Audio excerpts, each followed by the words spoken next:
Rice is a versatile and nutritious grain that is popular around the world. It can be eaten for lunch, dinner, or even dessert. There are many different ways to cook rice, and the method you choose may vary depending on your personal preference. Some people like to add boiling water to the rice, while others prefer to use cold water. Does this make a difference in the final result? According to food scientist Heinz Wuth, yes, it does. When you add boiling water to the rice, the starch molecules start to gelatinize and form a barrier around the grains. This prevents the rice from sticking together and gives it a light and fluffy texture. On the other hand, if you add cold water to the rice, the starch molecules have more time to absorb water and swell. This results in a stickier rice with a more dense texture. Ultimately, the best way to cook rice is the way that you like it best.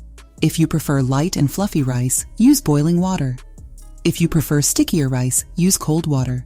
Here are a few other tips for cooking rice. Rinse the rice before cooking to remove excess starch. This will help to prevent the rice from sticking together. Add the rice to a pot of boiling water with a 1 to 1.5 ratio of water to rice.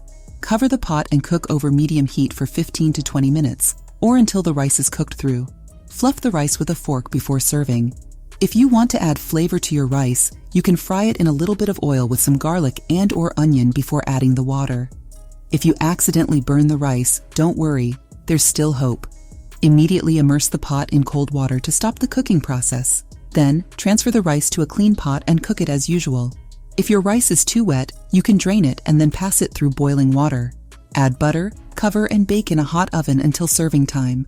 You can also add a tablespoon of vinegar during cooking to prevent the rice from sticking together and give it a slightly nutty flavor.